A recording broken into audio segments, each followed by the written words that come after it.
to these. Venice in the 1700s was one of the most remarkable cities on Earth. Built upon more than 100 small islands and connected by hundreds of bridges. By the 1700s, around 140,000 people called this lagoon city home. In this video, I use modern AI tools to bring historic paintings, engravings, and prints to life. Together, we will walk through the Venice of the 18th century. First, I want to talk about the heart of Venice itself. This is Piazza San Marco.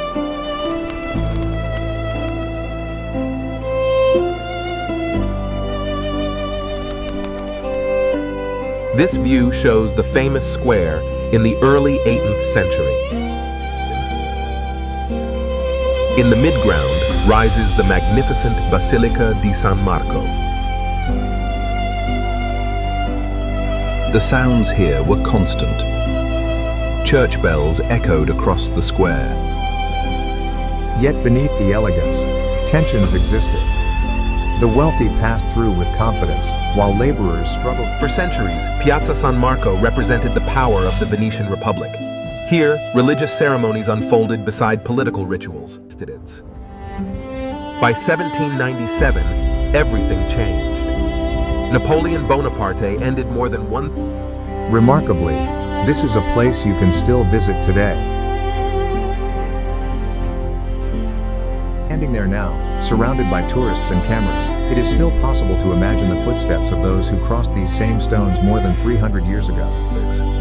Standing there, one begins to realize how thin the boundary between past and present truly is. The square was more than stone and ceremony. It was the stage upon which everyday life unfolded. Pilgrims, merchants, nobles, and travelers from distant lands all left traces of their presence here. Even the stones beneath our feet silently witnessed moments of celebration, fear, ambition, and loss. And perhaps that is what makes places like Venice so unforgettable. Its political power faded, but its beauty endured. Artists and engravers preserved these scenes long after the people themselves had vanished. Today, those images allow us to glimpse a world that would otherwise be lost. The canals carried more than goods and passengers. They carried stories. If these streets could speak, they would tell us of hope, ambition, and resilience. History is not as distant as it sometimes appears. It survives in architecture, traditions, and collective memory. The Venice of the 1700s still has the power to move us. If there's another city, moment, or scene you'd like to explore, let me know in the comments. Again, thank you so much.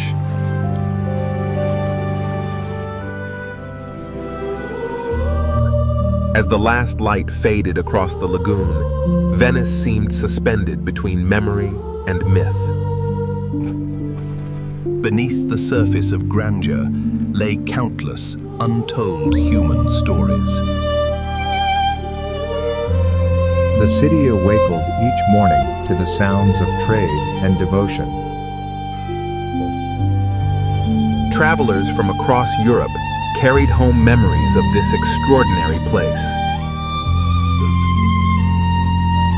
Artists transformed fleeting moments into lasting images. Even now, those images continue to shape how we imagine the past. The waterways remained the city's lifeblood.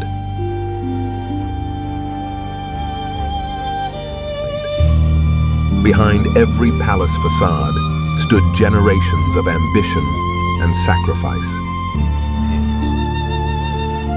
Venice reminds us that civilizations are both fragile and enduring. And perhaps that is why we return to places like this again and again. Long after the Venetian Republic disappeared, the spirit of the city continued to endure. Every bridge, alleyway, and canal preserved echoes of forgotten footsteps. The lagoon protected Venice, but it also shaped every aspect of life. Commerce, faith, and spectacle intertwined in the rhythm of everyday existence. The Grand Canal remained both a thoroughfare and a stage. Ancient traditions found expression in ceremonies, both sacred and civic. Art allows us to cross the distance between observation and experience. Even ordinary moments carried extraordinary significance.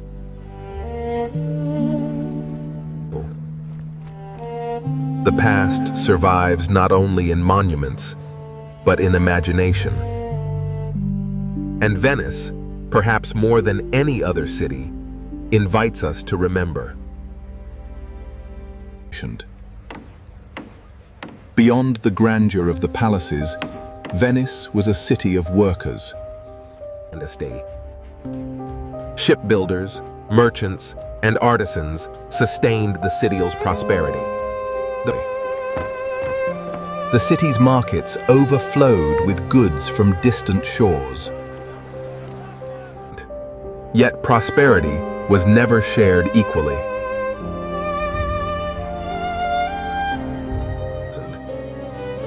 Festivals offered moments of escape from the hardships of ordinary life. Many of these moments survive only through ink and paint. Through Reconstruction, we can step a little closer to the people who lived them.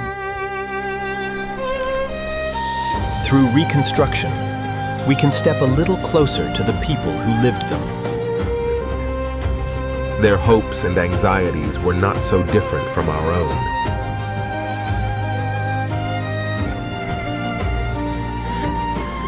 Perhaps that is the true power of history. It reminds us that the people of the past were every bit as real as we are. In quiet corners of the city, life unfolded far from the grandeur of state ceremonies. The city's churches shaped both the skyline and the conscience of its people. Storms and rising tides constantly reminded Venetians of nature's power. Yet each challenge strengthened the city's determination to endure. At sunset, the city transformed into something almost theatrical. Artists captured this beauty with remarkable precision. Today, Reconstruction offers another way to experience these lost worlds. Through these scenes, the past becomes unexpectedly familiar.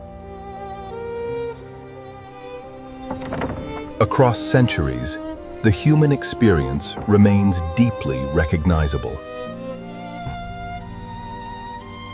And perhaps that is the greatest gift history can offer us.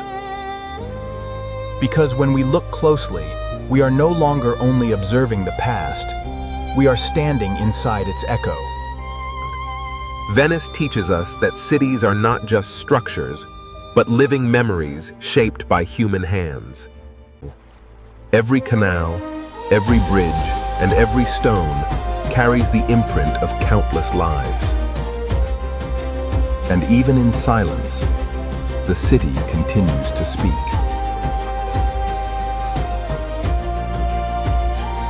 Thank you for walking through 18th century Venice with me. If this journey made the past feel closer, then it has served its purpose. Again, thank you so much.